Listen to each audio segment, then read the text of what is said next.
Good afternoon, ladies and gentlemen. Thank you for coming to our special Board of Supervisors meeting of September 26, 2023. I'd like to remind everyone to please turn your phones off or put them on silent or vibrate. And I will go ahead and call this meeting to order. And Stephen, would you lead us in the pledge, my friend? I pledge allegiance to the flag of the United States of America and to the republic for which it stands, one nation, under God, indivisible, with liberty and justice for all. Thank you, Stephen. So let's just go ahead and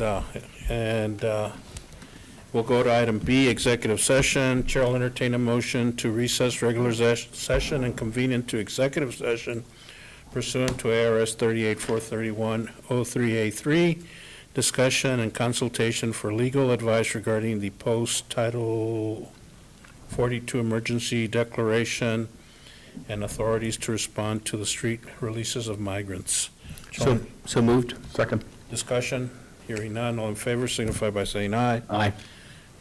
Let's go over to that way nobody has to leave. All right, so at this time, Chair will entertain a motion to recess our executive session and convene into the special meeting again. So moved. Second. Discussion, hearing none, all in favor signify by saying aye. Aye. So yes. Point of information, will the council allow a short call to the public on this matter? I see it's not on. No, we don't have any, but we'll see how it plays out. Okay. So we'll go on to item C, action items. One is discussion, possible direction regarding the street releases of migrants following the expiration of Title 42. Mr. Manager. Mr. Chair, members of the board, as we discussed earlier, street releases are occurring. The capacity for sheltering people is not existing in the county. Pima County and their ability to house people overnight is what we understand is slowly going away. So we're in a situation right now where we could have street releases and people be released in City Nogales. I apologize, sorry to interrupt. Did you take a motion to return from executive session? Yes. Okay, perfect, thank you. Yeah, it was Bruce and Rudy, and there was unanimous motion. Yeah. And we all approved. It was approved. So. So, Mr. Chairman, if I may. Go ahead, Mr. Vice Chairman. So, we have a couple things that are happening here. One, we have the new issue of the street releases in Nogales, and the border communities will only talk about our community. Border Patrol is no longer holding for the buses that come down from Tucson or Phoenix. So they're releasing on the street. We're sending health department, emergency services, and now we're asking for volunteers to assist in telling the migrants that we have buses coming. We've increased our bus capacity from 5 a day to 7 a day because we're getting that many releases in our community. Right now, I don't consider that to be working, but it's working. My definition of it's working is they pick them up at the Border Patrol station, they're not on our streets, and they go to where they get assistance. I'd like to see the county continue that effort to bring the buses in to get the migrants out. But we have winter coming, and we know the temperatures are going to start dropping here pretty quick, and we know it's supposed to be a wet winter. So I think we need to have contingency plans in place for when we don't have, for a couple things. We need to have contingency plans in place for when it's really cold and it's wet and they're dropping off on Terrace Avenue because there is no shelter. So I'd like to direct staff to come up with possible scenarios or solutions to deal with that kind of situation. The other situation that we're going to have is, I'd like to say it was never going to happen, but it's most likely going to happen. The shelters north of us that have been taking our migrants and working with them to get to their final destinations, there have been times when they're almost full, or they're full and they're taking our last bus. There's going to be a day when they have to tell us, we can't take your last bus, and in fact, we can't take any of the 7 buses that you want to send us today. We need to have a plan for that, because we just can't have that many people on our street. And I'm not sure how many days, the consecutive days that can happen. So we need to start talking about that. So I'd like to direct staff to come up with solutions for those types of scenarios, and then come back to us. And then finally, I'd like to, when we have some of these solutions that we think that we've worked out, I'd like to have a joint meeting with the city of Nogales, so that they're an active participant in what's happening here. Supervisor Malanga? Mr. Chair, I agree with your plan. I think it's a situation where it's probably only going to get worse, and the weather's going to get more extreme. And in the next 2-3 weeks, it's going to be freezing or getting really cold. And we need to have an action plan. And I personally want to thank Jeff, Jose, the Freak, and Sobe for their hard work. I went out there Friday, and just to see them operate and how organized they are, it's amazing.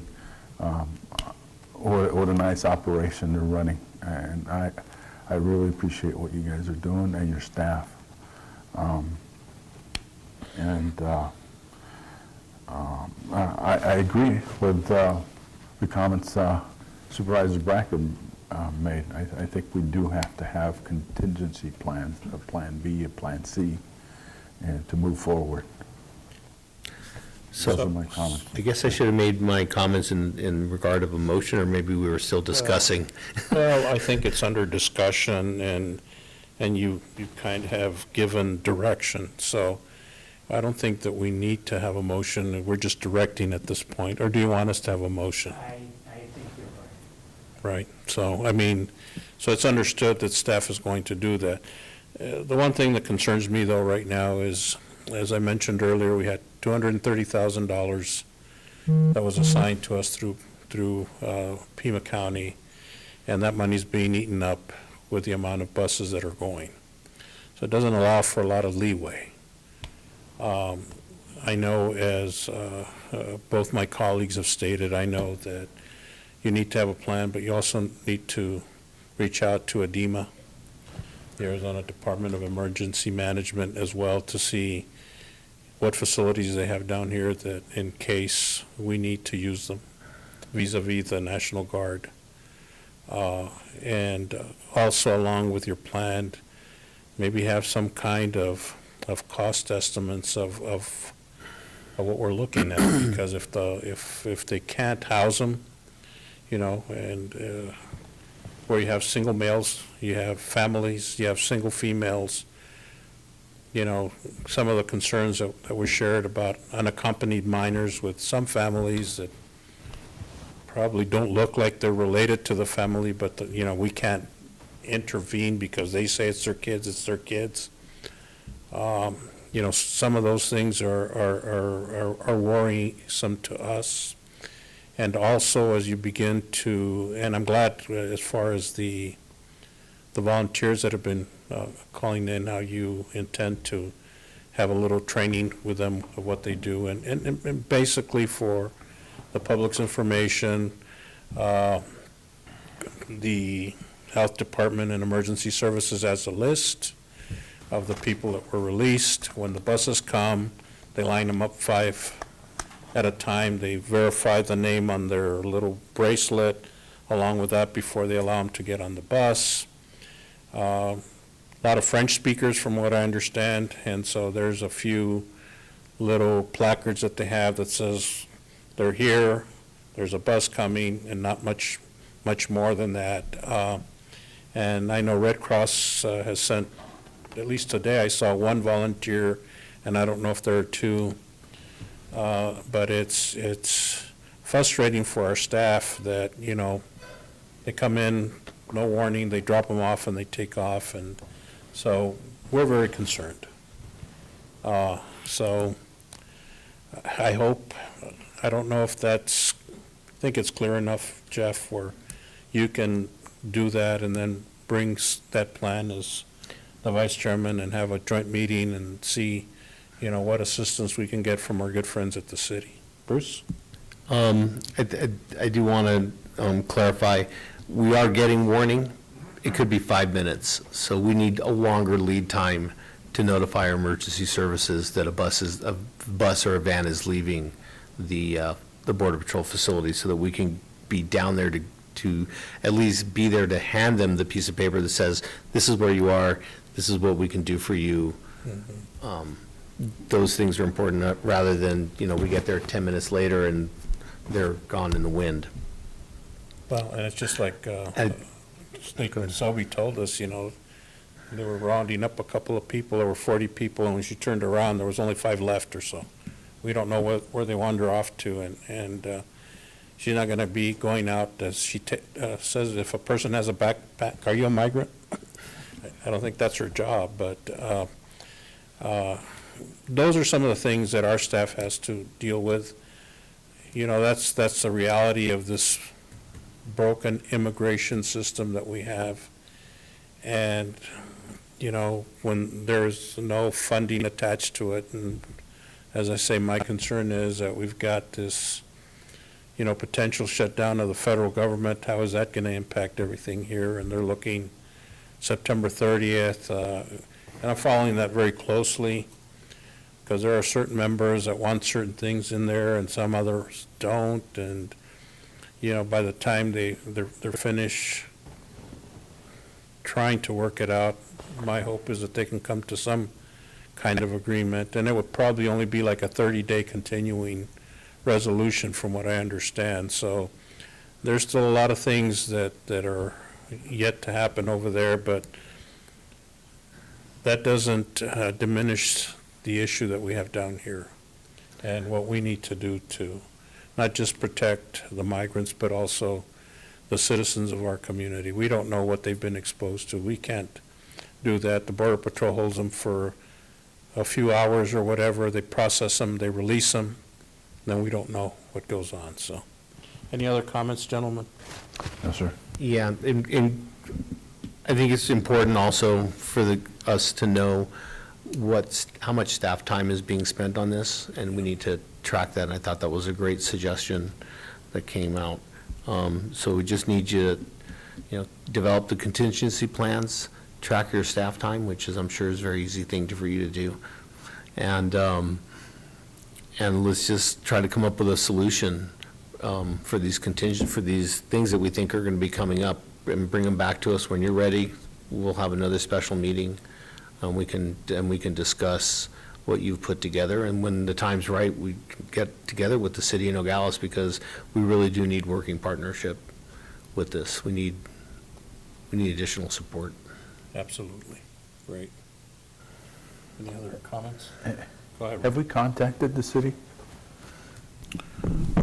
Mr. Chair, Supervisor Maleta, yeah, we contacted the city. I talked to the county or city manager. He said they're going to discuss this item on their next agenda, which is next Tuesday. And after that, we'll set up a joint meeting together. Perfect. Okay, great. Thank you. Okay. So, I know that this is not par with what we do, and it goes against what I don't like to do, but I will allow a few public comments, just because it is something that it affects the community. Otherwise, the agenda really is for the board to deliberate, discuss, and I know that that's the chair's discretion. Mr. Lawyer Bill? I would say an amendment that allows more people to talk is probably going to be Very looked good. favorably upon. Great, thank you. So, you have something to say, Stephen? Thank you, Mr. Chair. Mr. Chairman, members of the entire staff, thank you for hearing me out here. I think anybody that follows this situation knows that this is not really your agenda. This is not your problem, but it's become your problem. And I commend anybody that's here that's been working on this for what you've done. I would like to make a point that Chairman Reese made. The security of the community is foremost, I think, in this matter, and that doesn't mean that we treat these people inhumanely in any way. But we would ask, several of us would ask, that when you have this joint meeting with the police, maybe it'd be a good idea to have the sheriff's department available. We would like to see the rule of law maintained here and cooperation from the courts at whatever level is possible. Take care of these situations as necessary, because if you start losing the confidence of the people of this community, we really got some problems, and I don't want to see that happen anymore, and you do. No more to be said. Thank you very much for hearing me out. Thank you, Stephen. Anyone else? Come up and identify yourself, please. I didn't ask you to identify yourself, Stephen, but I think we all know you. Well, you called me by name. I know. Yes, ma'am. I'm Salinas Ruth, and I've talked a few times. I think what you've said is grand, and it's great. I just am thinking now about the possibility of still garnering some community support. I know we have, bodies of government, and that's what we're talking. And so these bodies of government are trying to resolve things. But there's also the possibility that we have some ideas from some very smart people that might either want to donate something or give something or have some grand idea that we haven't thought about that could help with the solution to some of this, in a contingency plan, perhaps. I don't know what it is, but I'm wondering if that's a possibility to have people, if they have ideas, to be able to bring them forward and send them to someone. I know also it would be great to, I think, have an email address for the volunteers. I've called a few times. I've never been able to get through on the line, and I haven't gotten any response. So I know people may be not getting heard, and it would be nice to be able to put forward some ideas and to make this more of a community. It's not just your problem, it's a community issue. And so I think it's good to think of it that way. Yeah, and I know there's a lot of NGOs or non-government organizations that have really,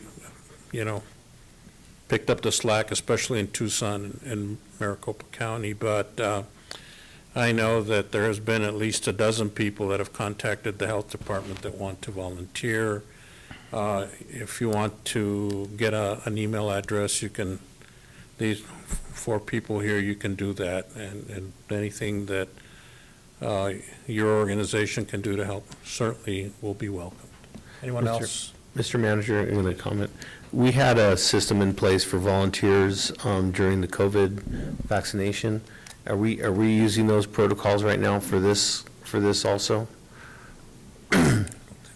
So I would just, maybe we need to take a look and make sure we're dotting all our i's and crossing all our t's so that someone's there to answer the phone or return an email. Thanks. Great, thanks. I know you're overwhelmed. Yeah, that's right. Tell me about it. Okay, so we'll move on then to, Anybody online? no, anyone online? I don't think so. If they want to ask any questions. I don't see any. Okay. Let's move to item 2, discussion, possible action to approve a letter to the Honorable Joseph R. Biden, Jr., President of the United States, requesting federal funding for the growing migrant influx. I had asked staff last time we met. I think there's been a letter that has been drafted, reviewed by legal, and it meets the requirements. And so at this time, what are the board's, what's the board's pleasure? Mr. Chairman, I move that we all sign the letter and send it to the Honorable President of the United States. Second the motion. Any discussion? Hearing none, all in favor signify by saying aye. Aye. Motion carries unanimously, and that brings us to adjournment. Chair will entertain a motion to adjourn. Move to adjourn. Second. Discussion, hearing none, all in favor signify by saying aye. Aye. We stand adjourned. Thank you, everyone, for showing up.